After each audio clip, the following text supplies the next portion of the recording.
اگر کوئی شخص سعودی عرب گیا اور اس نے البیک کا روسٹ نہیں کھایا، ایسا ہو ہی نہیں سکتا۔ یہ اتنا مشہور اور لذیذ ہے، سعودیہ حج، عمرے اور کاروبار کی خاطر جانے والے واپسی پر اسے اپنے ملکوں میں بھی لے کر جاتے ہیں۔ ناظرین، البیک طویل انتظار کے بعد پاکستان میں آغاز کرنے والی ہے۔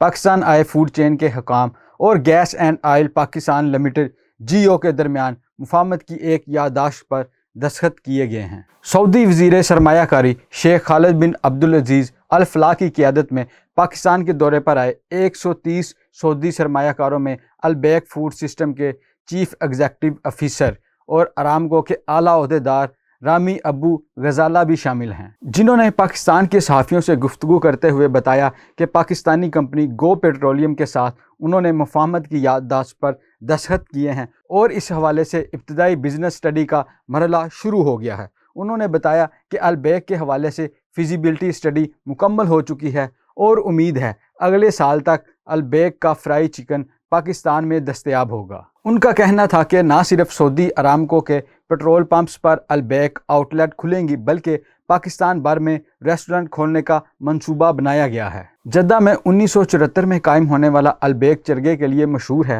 اور سعودی عرب، بحرین اور دیگر خطوں میں 120 سے زیادہ شاہیں چلاتا ہے۔ البیک نے جدہ سمیت سعودی عرب میں رہنے والے دوسرے ممالک کے باشندوں کو اپنے ذائقے کی وجہ سے اپنا گرویدہ بنایا ہوا ہے۔ البیک کیسے بنی اور اس کو قائم کرنے والا کون تھا؟ شکور ابو غزالہ 1928 میں فلسطین کے شہر راملہ میں پیدا ہوئے۔ 1948 میں انہوں نے نکبہ کے دوران شہر کے عرب باشندوں کے خلاف لڈا اور رملہ کی کارروائیوں کے دوران زبردستی ان کے گھر سے نکال دیا گیا۔ اس کے بعد وہ سعودی عرب منتقل ہو گئے۔ 1949 کو انہوں نے ارامکو کے ساتھ کیریئر کا آغاز کیا اور اگلے 15 سال تک مملکت میں کام کیا۔ اس دوران انہوں نے سعودی شہریت حاصل کی، جو کہ ان کے غیر رسمی پناہ گزینی حیثیت کی بدولت ممکن ہوا، جیسا کہ بہت سے فلسطینیوں کی حالت تھی۔ 1963 میں اپنی فیملی کے لیے بہتر زندگی فراہم کرنے کے لیے شکور اور ان کی بیوی عارضی طور پر لبنان منتقل ہو گئے، جہاں انہوں نے کئی کاروباری منصوبے شروع کیے۔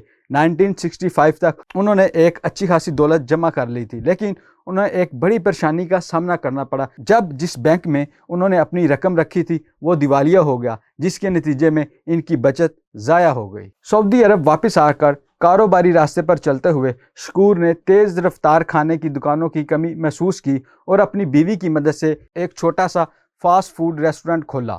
انہوں نے فرانسیسی کمپنی بروس کے ساتھ ایک خصوصی ایجنسی معاہدہ کیا، جس کی بدولت انہیں ان کے خاص مسالہ جات اور فرائیڈ چکن کے لیے ساز و سامان استعمال کرنے کی اجازت ملی۔ سعودی عرب میں تیل کے عروج کے بعد شکور نے پیش گوئی کی کہ جدہ اس کے بڑھتے ہوئے کاروبار کے لیے ایک اہم مقام ہوگا، کیونکہ وہاں خوراک اور مشروبات کی خدمات کی طلب بڑھنے والی تھی۔ ابتدا میں انہیں چیلنجز کا سامنا کرنا پڑا، جبکہ بجلی کی فراہمی اس کی پہلی ریسٹورانٹ کے لیے منتخب کردہ جگہ تک نہیں پہنچی۔ چنانچہ اس نے ہوائی اڈے کے راستے ایک پرانے گودام کو جدہ کے پہلے بروسٹ چکن ریسٹورنٹ میں تبدیل کر دیا۔ ستمبر 1974 میں باضابطہ طور پر کھلنے کے بعد یہ اس فاسٹ فوڈ انڈسٹری کی مہم کا آغاز تھا، جس کا نام بروسٹ رکھا گیا۔ 2 سال بعد شکور نے جدہ کے الدخیل بلڈنگ میں بروسٹ کا دوسرا شاخ کھولا، جہاں وہ پہلے اس چین کو شروع کرنا چاہتے تھے۔ 1976 میں شکور کو کینسر کی تشخیص ہوئی اور وہ 48 سال کی عمر میں انتقال کر گئے۔ ان کی وفات کے بعد ان کے 2 بیٹوں احسان اور رامی نے ریسٹورنٹ سنبھال لیا۔ شکور کی وفات کے بعد کاروبار نے اپنی ایجنسی کے حقوق کھو دیے اور اسے دوبارہ شروع کرنا پڑا۔ شکور کا بڑا بیٹا احسان ابھی حال ہی میں تہران میں کنگ فہد یونیورسٹی سے سول انجینئرنگ کی ڈگری حاصل کر کے فارغ ہوا تھا اور اس شعبے میں کیریئر بنانے کا ارادہ رکھتا تھا۔ وہ ایک کامیاب باسکٹ بال کھلاڑی تھا اور ان کے پاس ایک پیشہ ور باسکٹ بال کی نوکری کا موقع بھی تھا، تاہم انہوں نے خاندان کے کاروبار کو بند ہونے سے بچانے کے لیے جدہ واپس جانے کا فیصلہ کیا۔ وہ اور ان کے بھائی رامی، جو کہ اپنے ابتدائی 20 کی دہائی میں تھے، 7 ملین سعودی ریال کے بینک کے قرض کی ادائیگی کا سامنا کر رہے تھے۔ 2 بھائیوں نے اثاثے فروخت کیے اور آخرکار قرض ادا کرنے میں کامیاب ہو گئے۔ احسان نے کاروبار سنبھال لیا، معاملات کو زیادہ مؤثر اور اخراجات کو کم کیا۔ جب انہوں نے ذمہ داری سنبھالی تو جدہ میں فاسٹ فوڈ کا منظر تبدیل ہو چکا تھا اور یہاں 400 ایسے ادارے موجود تھے جو ان کے مد مقابل کھڑے تھے۔ ان بھائیوں نے سمجھ لیا کہ انہیں بہتر معیار کی پیشکش پر توجہ دینا ہوگی اور مارکیٹ میں کچھ مختلف لے کر آنا ہوگا۔ تو دوستو 1980 کی دہائی کے آغاز میں رامی ابو اغزالہ نے ٹینیسی ٹیک یونیورسٹی سے سول انجینئرنگ کی ڈگری حاصل کی۔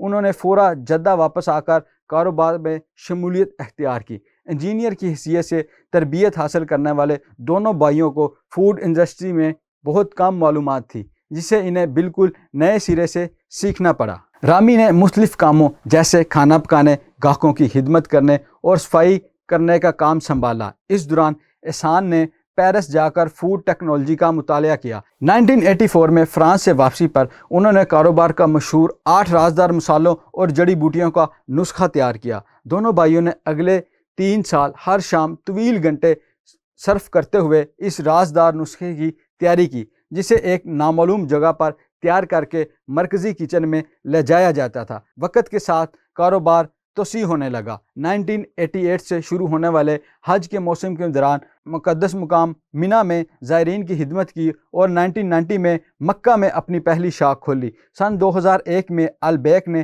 المدینہ المنورہ میں ایک ریسٹورانٹ کھولا۔ سعودی عرب میں اپنی کامیابی کی بنیاد پر کمپنی نے دوسرے خلیجی ممالک میں اپنی شاخیں کھولنا شروع کر دی۔ سن 2020 میں بحرین میں 2 شاخیں کھولیں اور جون سن 2021 میں UAE میں اپنی شاخ کھولی۔ آج البیک کے انتظام کی ذمہ داری بانی کے بیٹوں کے پاس ہے، جہاں احسان البیک فوڈ سسٹم گروپ کے بورڈ کے چیئرمین کے طور پر خدمات انجام دے رہے ہیں اور رامی CEO کے طور پر کام کر رہے ہیں۔ سعودی عرب کے شہر جدہ میں واقع مرکزی دفتر کے ساتھ البیک کی 120 سے زائد شاخیں ہیں، جو زیادہ تر سعودی عرب میں واقع ہیں۔ ان میں جدہ میں 40 سے زائد، مکہ میں 10 اور مدینہ میں 8 شاخیں شامل ہیں۔ کمپنی نے متحدہ عرب امارات اور بحرین جیسے دوسرے خلیجی ممالک میں بھی اپنی موجودگی کو وسعت دی ہے۔ تو ناظرین، آج کی ویڈیو ہماری کیسی لگی اس کے بارے میں اپنی رائے سے ضرور آگاہ کریں اور مزید معلوماتی ویڈیو کے لیے ہمارے چینل علم دان کو سبسکرائب کریں۔ شکریہ۔